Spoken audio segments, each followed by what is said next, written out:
क्या आपने कभी SCP फाउंडेशन के बारे में सुना है? क्या आप जानते हैं ऐसे किसी ब्रह्मांड के बारे में जहां कई राक्षस और प्राणी फंसे हुए हैं? अगर आप जानते हैं तो आपको कैसा लगेगा अगर मैं आपसे कहूं कि ये सब सच है? खैर, सच कहूं तो मुझे नहीं पता कि ये सब वास्तव में है या नहीं, लेकिन जो मैंने उस शुक्रवार को अनुभव किया उसके बाद मैं इस बात पर यकीन नहीं करता कि ये सब बस इंटरनेट की कोई झांकियां हैं। इसमें कुछ न कुछ सच्चाई तो जरूर होगी। ये सब कई साल पहले शुरू हुआ। मैं अब भी एक बच्चा था और मुझे SCP, षड्यंत्र, राक्षस या इंटरनेट के बारे में कुछ नहीं पता था। उस दिन मेरे पेरेंट्स मुझे IKEA ले गए थे और मैं झूठ नहीं कहूंगा, मैं बहुत बोर हो रहा था। मैं IKEA में इधर उधर घूमने लगा। मेरे पेरेंट्स घर के लिए एक नया सोफा देख रहे थे और मैंने देखा कि किसी चीज ने मेरा ध्यान अपनी ओर खींच लिया। मैं एक ऐसी जगह पहुंच गया जहां कॉरिडोर बहुत लंबा था।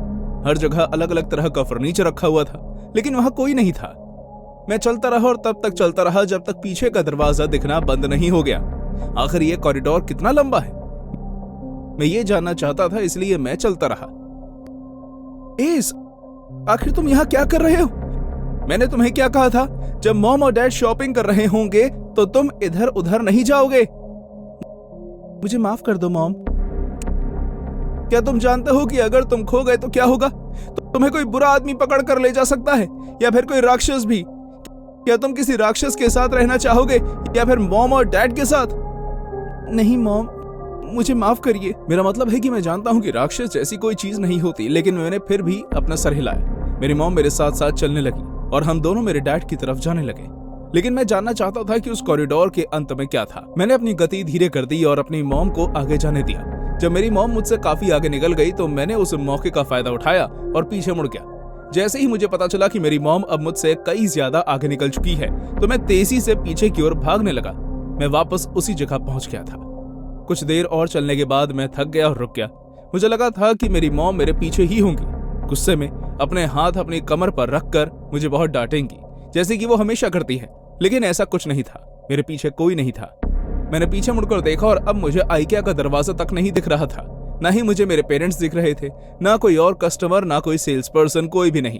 मैं बहुत हैरान हो गया था, लेकिन फिर भी आगे चलता रहा इस उम्मीद में कि कम से कम मुझे यहाँ से बाहर निकलने का रास्ता तो मिल ही जाएगा।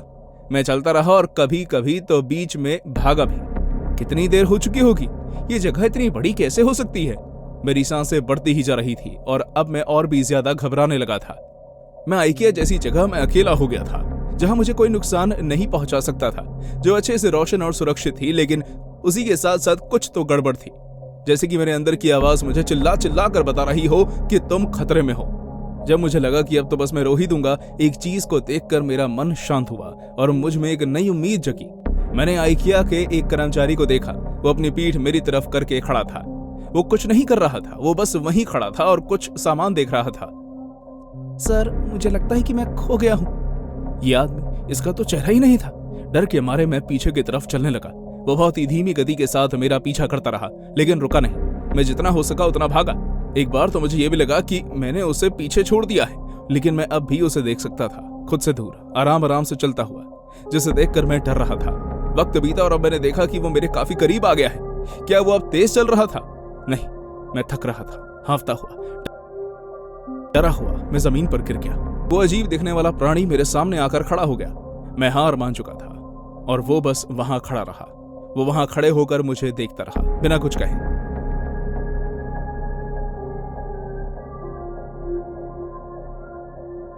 ये तुम्हें कुछ नहीं करेंगे बच्चे, अभी भी दिन का वक्त है। ये सिर्फ रात में हमला करते हैं। कौन हो तुम? तुम खो गए हो, है ना? ये जगह बच्चों के लिए नहीं है। हम कहाँ हैं? IKEA में शायद। मैं यहाँ कई महीनों से फंसा हुआ हूँ और मुझे अब तक बाहर निकलने का रास्ता नहीं मिला है।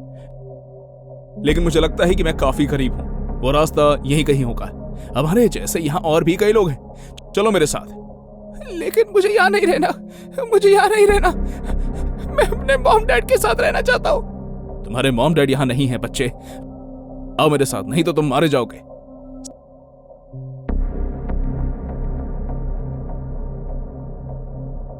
सावधान, हम चाहते हैं कि आप जल्द से जल्द कैशियर एरिया में आ जाएं। हम स्टोर बंद कर रहे हैं। ये अच्छी सूचना नहीं है। मुझे माफ करना, मुझे जाना होगा बच्चे। सर, ये एरिया सिर्फ कर्मचारियों के लिए है। मैं चाहूंगा कि आप यहाँ से चले जाएं। ये एक और कर्मचारी था जिसका कोई चेहरा नहीं था। ये ठीक पहले जैसा लग रहा था, लेकिन वास्तव में ये उससे अलग था। ये पहले वाले से कई ज्यादा गुस्से में था। इसकी आवाज डरावनी थी, लेकिन अजीब बात तो ये थी कि इसका भी मुंह नहीं था। ये कहां से बात कर रहा था? बिगड़ैल बच्चे, तुम इन्हें लेकर आए हो। उस नौजवान लड़के ने कर्मचारी को मारने की कोशिश की, लेकिन उसे कुछ नहीं हुआ। हर एक पल में वो अपने हाथों की मदद से उस कर्मचारी को नुकसान पहुंचाने की कोशिश कर रहा था, लेकिन उससे कुछ नहीं हुआ। उस राक्षस ने लड़के की गर्दन को मोड़ा और वो बेजान जमीन पर जा गिरा। मैं इस हादसे से अभी उभरा भी नहीं था कि उस राक्षस के पीछे दो और उसी के जैसे दिखने वाले राक्षस आ गए। अब वो तीनों मुझे देख रहे थे। हमें माफ कीजिएगा सर, ये कस्टमर्स के आने का समय नहीं है। आप हमारे साथ आए, हम आपको इस जगह से बाहर लेकर चलते हैं। जैसे ही उन्होंने ये शब्द कहे, वो तीनों मेरी तरफ आने लगे, लेकिन उस तरह नहीं जैसे वो पहले वाला राक्षस मेरे पीछा कर रहा था। इस बार ये लोग काफी तेज चल रहे थे, इतनी तेज कि उन्हें देखकर ऐसा लग रहा था जैसे वो भाग रहे हों। उनके बिना किसी आकार के चेहरे हिल रहे थे, जैसे वो अपना आकार हर बार बदल रहे हों, और उनके पतले हाथ कड़क हो चुके थे, जैसे वो मेरी नन्ही नाजुक गर्दन पकड़ने के लिए तैयार हों और मेरा भी वही हाशिया करने वाले हों जो उन्होंने उस नौजवान का किया था। जितना तेज हो सकता था मैं भागा। मेरे लिए बहुत जरूरी था ताकि मैं उन्हें चकमा दे सकूं, लेकिन इससे कुछ भी नहीं हुआ। वो अब भी मेरे पीछे ही थे। मैं इतनी बार घूमा था कि मुझे नहीं पता था कि अब वो कहाँ होंगे। मैं एक ओवन के पीछे जाकर छुप गया और मैंने कुछ आदमियों को वहां से निकलते हुए देखा। शायद मैं उनसे बच निकला था। जब वो वहां से निकल रहे थे तो मैं देखता रहा और फिर एक चीज मेरे ध्यान में आई कि वो बस दो ही थे। तीसरा आदमी कहाँ था? सर, यहां रहकर आप हमारे नियमों का उल्लंघन कर रहे हैं। यह जगह निषेध है। मेरे शरीर में बहुत तेज दर्द होने लगा, लेकिन उसका हमला अभी भी खत्म नहीं हुआ था। वो बहुत ही तेजी से मेरी तरफ आ रहा था। रोते हुए मैंने इधर उधर देखा। मैं खुद की सुरक्षा के लिए कुछ सामान ढूंढने लगा, लेकिन वहां कुछ नहीं था। ओह डैड, मुझे माफ करना। जब वो आदमी मुझसे बस कुछ ही दूरी पर था तो मुझे एहसास हुआ कि मेरे पीछे एक दरवाजा है। क्या उसे सामान के पीछे ढका गया था? मेरे अंदर आखिरी कुछ जान बची थी और उसका इस्तेमाल करते हुए मैंने दरवाजा खोला और बाहर निकल गया। वो वाकई आइकिया से निकलने का रास्ता था।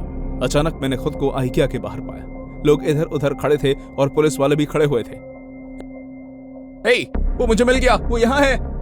सब कुछ बहुत जल्दी जल्दी में हुआ। एक ही सेकंड में मेरे आसपास कई पुलिस वाले आकर खड़े हो गए। उन्होंने मुझे संभाला, फिर वो मुझे मेरे पेरेंट्स के पास ले गए। उन्होंने कुछ दूरी से ही मुझे देख लिया था। वो मुझे देख भागते हुए आए।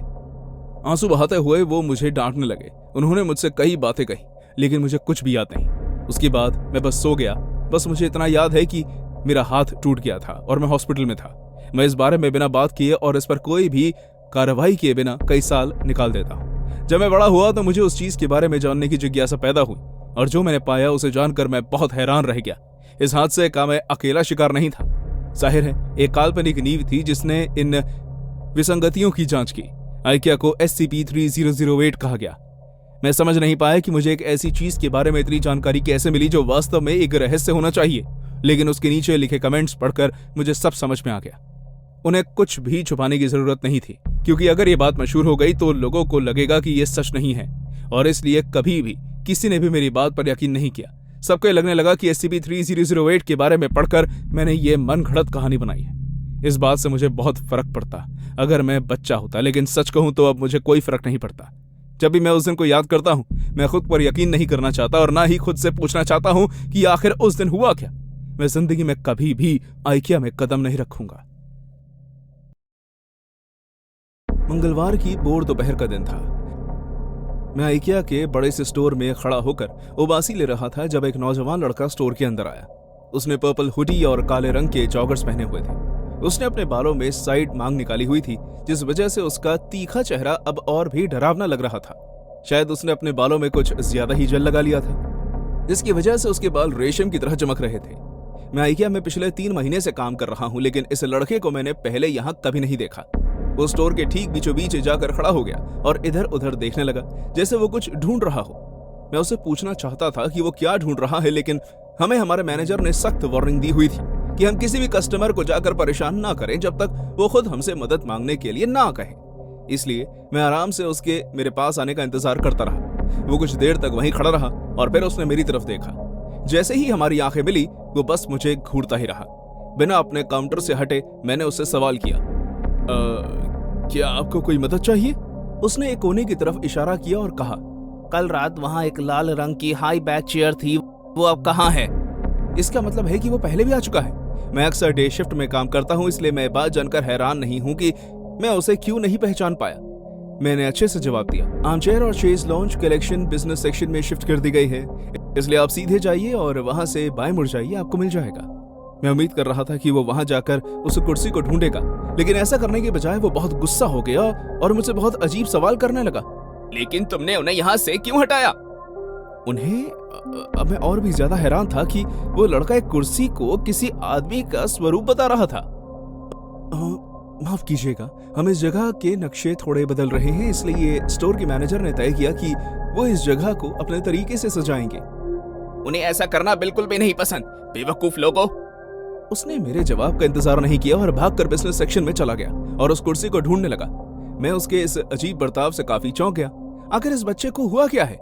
मैं काउंटर पर खड़ा इंतजार करता रहा कि कब वो बच्चा लौट कर आएगा और मुझे अपनी मनपसंद कुर्सी का बिल बनाने को कहेगा, लेकिन आधे घंटे बाद मैंने उसे कुछ न कहते हुए स्टोर से निकलते हुए देखा।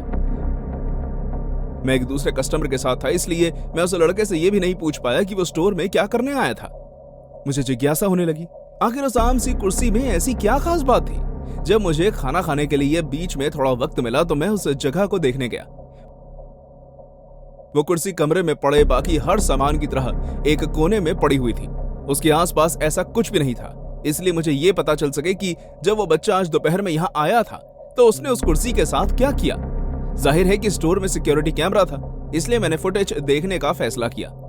कार्ल, जो हमारे स्टोर के सीसीटीवी कमरे में बैठकर अपने फोन में मजाकिया वीडियो देख रहा था, उसे मैंने आज दिन की फुटेज दिखाने को कहा। उसने वही वीडियो चला दी जहां वो लड़का बिजनेस सेक्शन में जाता हुआ दिखाई दे रहा था। वो लड़का उस हाई बैक चेयर के पास गया और उसने उसे गले लगा लिया। हाँ, मैं सच कह रहा हूं। एक नौजवान लड़के ने एक कुर्सी को गले लगाया जैसे वो कोई इंसान हो। उसके बाद वो जितना भी समय वहां था वो उस कुर्सी से बातें करता रहा। ये सब देखने में बहुत डरावना लग रहा था। वो कुर्सी को देखकर अजीब सा मुस्कुराया और हंस रहा था जैसे वो कोई इंसान हो। और एक बार तो उसने उसी गुस्से भरी नजर से कैमरे की तरफ भी देखा। उसके बर्ताव से यह पता चल रहा था कि कुर्सी से बात करते हुए हो रही रिकॉर्डिंग से वो बहुत नाराज था। आखिर इसकी परेशानी क्या है? मुझे इस बात का कोई अंदाजा नहीं है। उस रात मुझे मुश्किल से ही नींद आई। वो लड़का बहुत ही रहस्यमयी था। वो जो कर रहा था उसका कोई मतलब नहीं बनता था। मैंने तो ये तय कर लिया था कि अगली बार जब भी वो आएगा तो मैं चुपके चुपके उसका पीछा करूंगा। अगले दिन मैं अपने लंच ब्रेक के लिए गया। जब मैं वापस आया तो कार्ल मेरे पास भागता हुआ है और उसने कहा, वो लड़का वापस आ गया है। मैंने एक भी और सेकंड गवाए मैं बिजनेस प्लेस की तरफ भागा, ठीक वहीं जहां वो हाई बैक कुर्सी रखी हुई थी। मैं पास में रखे कॉर्नर को साफ करने की एक्टिंग करने लगा ताकि मैं उसकी बातें सुन सकूं। हैरानगी की बात तो यह है कि वो अपनी खुद की बातों में ही इतना खोया हुआ था कि उसने मुझे देखा ही नहीं। वो जमीन पर बैठा हुआ था। लेकिन डैड, मॉम मेरी बात का यकीन ही नहीं करती। मैं जानता हूं कि वो मुझसे प्यार करती हैं, लेकिन वो ये क्यों कहती रहती हैं कि आप चले गए? आखिर उन्हें आप क्यों नहीं दिखते? मुझे आपकी बहुत याद आती है। मैं पैसे बचा रहा हूं ताकि मैं आपको घर ले जा सकूं। मैं आपको ज्यादा देर के लिए यहाँ नहीं रहने दूंगा। हाँ, उसे पत्थर से मारना बहुत ही मजेदार था, लेकिन उसने कहा कि तुम मर चुके हो, आप मर नहीं सकते। मैं ऐसा नहीं होने दूंगा। मैं हर उस शख्स से लड़ूंगा जो आपके लिए ऐसी बातें करेगा। अचानक मेरे काम करने की आवाज उस लड़के को आई और उसने मुड़कर मेरी तरफ देखा। उसकी आंखों में खून उतर आया। मुझे ऐसा लग रहा था जैसे वो मेरे ऊपर कूदेगा और उसकी बातें सुनने की वजह से मेरा खून कर देगा। मुझे इतना अजीब लगने लगा कि मैं फौरन वहां से निकल गया। मैं उसकी बाकी की बातें तो नहीं सुन सका, लेकिन जब वो लड़का स्टोर से बाहर निकल रहा था तो उसने मुझे बहुत ही बुरी नजरों से देखा। आखिर वो क्या बातें कर रहा था? क्या उसे ये लगता था कि वो कुर्सी उसके डैड है? लेकिन क्यों? मैं इतना तो समझ ही गया था कि उसके डैड अब मर चुके हैं, लेकिन किसी की मौत के दुख से गुजरने का ये बहुत ही अजीब तरीका था। मैं चुपके से उसका पीछा करने लगा। वो अगले ब्लॉक तक सीधा चलता रहा, फिर वो दाएं तरफ मुड़ गया तो मैंने भी वैसा ही किया। वो एक छोटे से 2 मंजिले घर के दरवाजे के आगे आकर रुक गया और फिर उसके अंदर चला गया। तो वो यहाँ रहता है। मैं जानता था कि मुझे इससे कोई मतलब नहीं होना चाहिए, लेकिन मैं इस नौजवान के लिए चिंतित था। अपनी सारी हिम्मत जुटाकर मैंने उस घर की घंटी बजाई। मैं उम्मीद कर रहा था कि वही लड़का दरवाजा खोलेगा, लेकिन ऐसा नहीं हुआ। उसकी जगह करीब 40 साल की उम्र की एक औरत ने दरवाजा खोला। काफी रोने की वजह से उसकी आंखें सूजी हुई थी। जी कहिए। आप मुझे नहीं जानती मैम, लेकिन मैं आपको कुछ बताना चाहता हूँ। वो लड़का जो यहाँ रहता है, क्या वो आपका बेटा है? हाँ, लेकिन क्यों? क्या उसने कुछ किया? मैंने उन्हें सब कुछ बता दिया। जैसे ही उन्हें वो सब बातें पता चली, वो फूट फूट कर रोने लगी और आखिरकार मुझे कहानी का दूसरा पहलू पता चला। उस लड़के का नाम जेसन था और 5 दिन पहले उसके डैड की दिल का दौरा पड़ने की वजह से मौत हो गई।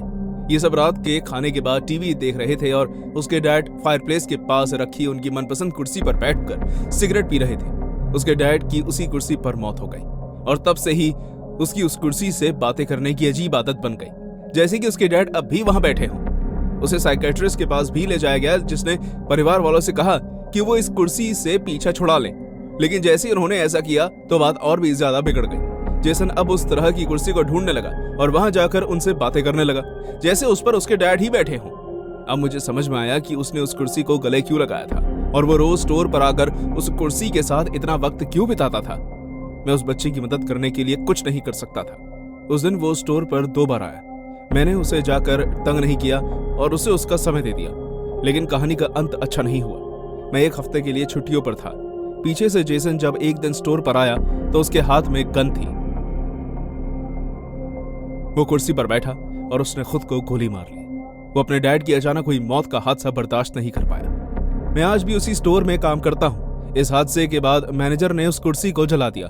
जब भी मुझे वक्त मिलता है तो मैं जेसन की मॉम से जाकर मिल आता हूँ, क्योंकि अब वो इस दुनिया में अकेली रह गई हैं। मैं उम्मीद करता हूँ कि जेसन अब जहां भी है वो अपने डैड से मिल चुका है। भगवान करे उन दोनों की आत्मा को शांति मिले। मुझे सोशल मीडिया पसंद है। हालांकि पहले मैं अपने हर सोशल मीडिया प्लेटफॉर्म पर कोई अन्य नाम डालता था, लेकिन आखिर में कुछ साल पहले ही मैंने हर जगह अपना असली नाम लिख दिया, एड्रियन। कुछ फॉलोवर्स पाने के बाद अपना नाम देखना थोड़ा ज्यादा बेहतर लगता था। हाल ही में एक नया ट्रेंड इंटरनेट पर छाया हुआ है। लोग एक पूरी रात स्टोर में बिताते हैं और वहां के अनुभव को रिकॉर्ड करके अपने YouTube चैनल पर डालते हैं। इसलिए मैंने भी उसके बारे में ट्राई करने का सोचा। बहुत बड़ी गलती दोस्तों, आप कभी ऐसा ट्राई मत करिएगा। मैंने इस चैलेंज के लिए IKEA को चुना, क्योंकि पहली बात तो ये बहुत बड़ा है और दूसरी ये कि वहां कैमरास नहीं लगे हुए। इसलिए मैंने सोचा कि क्योंकि मैं ये चैलेंज खुद कर रहा हूं तो ऐसी जगह चुनना ज्यादा सुरक्षित रहेगा। लेकिन मैं नहीं जानता था कि मैं गलत साबित होऊंगा।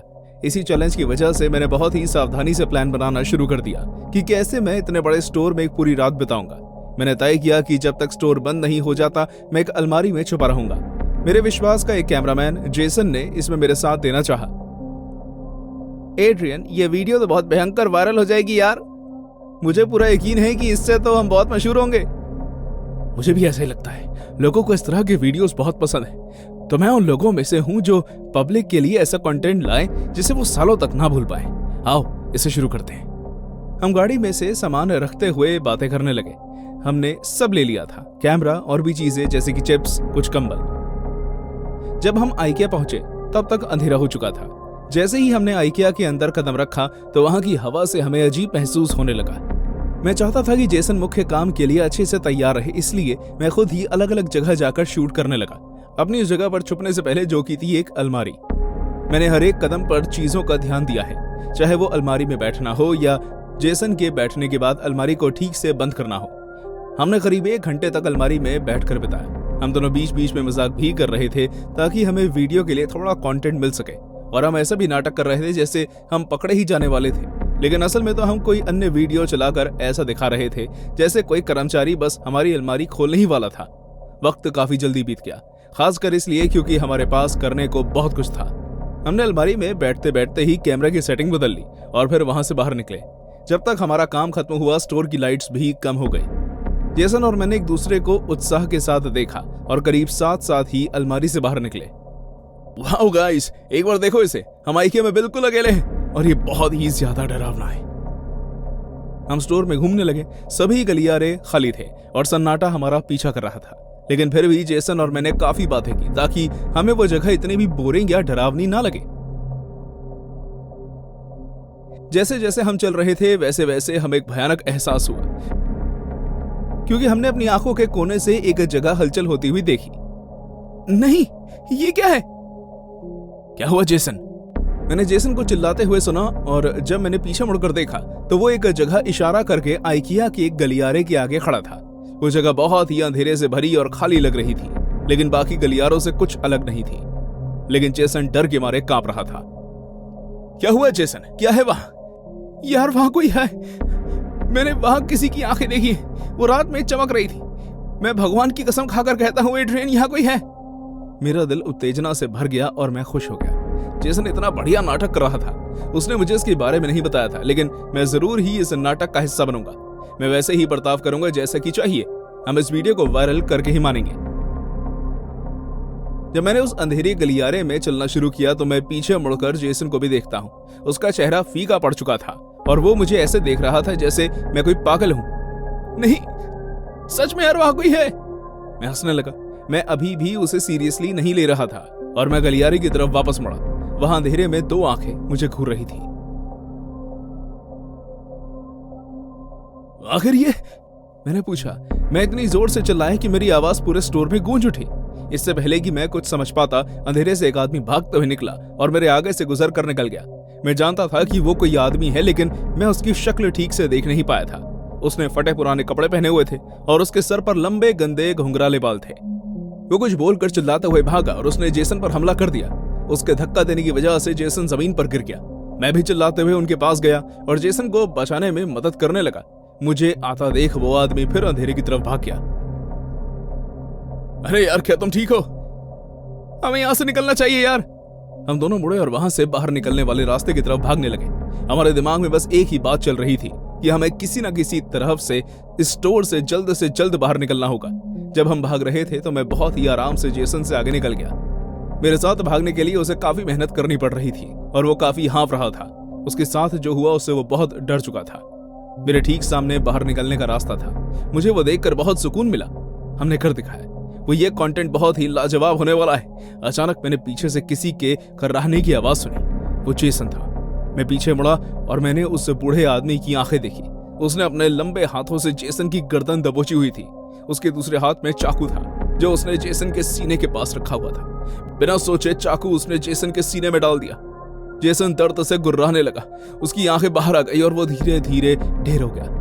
उसकी सांसें चलना बंद हो गई। अब उसके मुंह से ना कोई आवाज निकल सकती थी और ना ही उसकी आंखें खुलने वाली थी। मैं मजबूर होकर बस ये सब होते देखता रहा। मेरे पैर डर के मारे जैसे जम गए थे। मैं कुछ नहीं कर पा रहा था। मैंने उस आदमी को नीचे बैठे हुए देखा। वो जेसन के शरीर से निकलते हुए खून को देखता रहा। वो बूढ़ा झुलसा हुआ आदमी वहां बैठा रहा। उसके हाथों में मेरा मरा हुआ दोस्त था। उसकी आंखों में मुझे भूख नजर आ रही थी, ऐसी भूख जो सदियों से तड़प रहे इंसान में दिखती है। उसने मेरे दोस्त के शरीर से चाकू निकाला और उस पर लगे खून को अपनी जीभ से चाटने लगा। मेरे दोस्त के शरीर से खून पानी की तरह बह रहा था और जमीन पर हर जगह फैल चुका था। इसकी वजह से हर जगह बस लाल रंग ही दिख रहा था। मैंने खुद को संभाला और असल जिंदगी में वापस लेकर आया। मैं जितनी जल्दी हो सकता था स्टोर से दूर भागा और मदद के लिए चिल्लाने लगा। मैं जेसन की पड़ी हुई लाश का वो नजारा कभी नहीं भूल सकता। बेजान वो बूढ़ा आदमी उसे खून से अपने गले की प्यास बुझाता हुआ। यह हम सब के लिए एक सबक है कि हमें कभी भी इस तरह की चुनौतियों के पीछे का खतरों को नजरअंदाज नहीं करना चाहिए। जब आप बाहर निकलें तो सुरक्षित रहें। जैसे ही मैं उस जगह से बाहर निकला, मैं पुलिस के पास गया, जिन्होंने फौरन मेरी बात सुनी और उस आदमी को गिरफ्तार किया। तहकीकात में पता चला कि वो एक बेघर आदमी था जो रहने के लिए उस स्टोर का इस्तेमाल कर रहा था।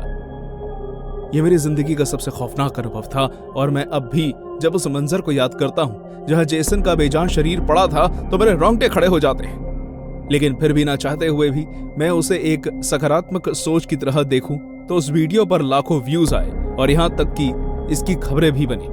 मुझे लगता है कि हर बुरी खबर की तरह इसमें भी कोई फायदा ही छुपा था।